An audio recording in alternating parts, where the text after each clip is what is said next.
Okay, just a moment of silence for the death of the modern interview. Oh, wait, I should be sad at that. I'm sorry, guess what? It's time for another rant. Yes, the thing that you know and love, the thing I get the most views for. Because today we have to talk about the unknown death of skills and experience. Now, it's kind of like a Weekend at Bernie's thing.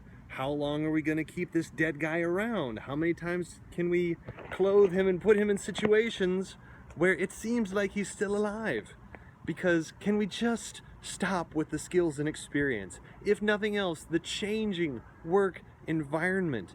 I can't tell you, I was just in a meeting yesterday where they were talking about a new group, a new initiative where things were being done that have never been done, and the question came up, how do you find people with experience in this? It's like, we just said this industry in the way it is hasn't really existed before, so where the heck do you think we're going to find 10 years of experience for something that was just created a year ago? Obviously, I have to do that with fuels because no one's ever trained in fuels before, because we just showed up to the market officially about a year ago. It's been being developed with my own consulting, but still, skills, there is no experience for a job that has never existed before. We're creating the skills nowadays that are going to be useful in 2 years, that are going to be useful in 2 months. And even more so, for a while now, I have viewed and I tell people that experience is just skills over time. It's just a history. That's the part on the resume where you list what you've done. Skills, depending upon who you ask, how skilled you are at it is subjective, but even more so, where do skills come from? Where do skills actually come from? Let's really think about that. If experience is just skills over time, where do good skills come from? Because if you ask a lot of educators, and a lot of employers are doing their best to try to build that next generation of great American worker, so they're saying they need to have these skills. Now, just think, and I'm sure it won't be hard, just think of 3 things that you're good at that you would not sign up to do. I'll tell you, one for me is note-taking. Every time I go to a board meeting, I'm very honored to be there and glad that I'm seen as helpful. But whenever the hand needs to go up for someone to take notes, I could do it. I don't want to. And I'm sure there are many of you out there who feel the exact same way. I could probably clean cars. I could, be that guy who's blowing dust off of sidewalks. There are plenty of things that I could do that will drive me nuts.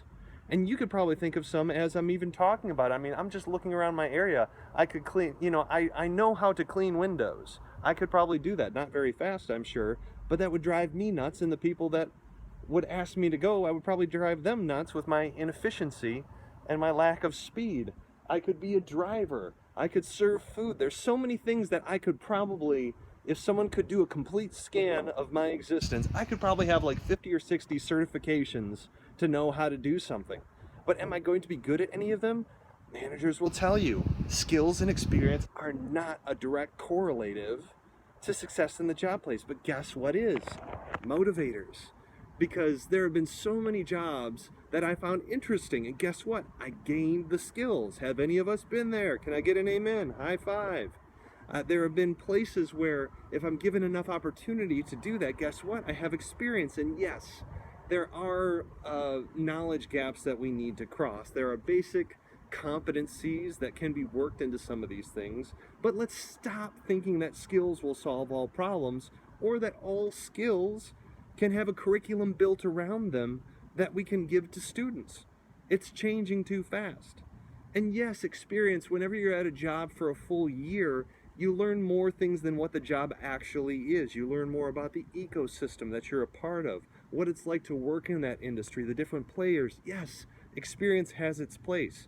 But if skills, experience, and motivators are the 3 legs to the stool, let's even just give them a full 33%. If you're only at about 60% capacity, if you've got 60% of the makeup there with skills and experience, if either of those are less than perfect, you're already back up to basically 50%. And if the motivators aren't there to carry you through, the skills and experience will not be enough. And I'm sorry for the rant being so close with the camera. Usually I have a few multiple angles to keep you all safe, but I'm looking directly at you. Skills and experience are not enough. You need to stop. You are making HR, you are making yourself look ridiculous to say, well, they had all the necessary skills and experience. I'm just as surprised as you. Isn't your job to make great fits? Look at the motivators. Managers, are you tired of having people who are certified, who know how to do the job, but are like, pushing things down their throats just to be able to get them to work? Yes, you're tired of it. Look to the motivators. So let's celebrate the death with joy. Let's just, if that bubble isn't popped, please do us all a favor and pop it. Skills and experience are dead. As far as us looking to them to be our salvation, if we are looking to skills and experience, certifications to get us there, that time never existed in the first place. We just had so much opportunity and so many things were going right that we didn't pay attention to what was really there, which was motivators. Yes, skills help. Yes, experience helps. But motivators are what even creates the soil for you to plant a good career in. I hope you've enjoyed this rant. If there's any questions or comments, please leave them below. We are here to help. Please let us know if there's any other subjects you want us to touch upon and share our experience of sharing fuels with the world. We'll talk to you guys soon. Bye.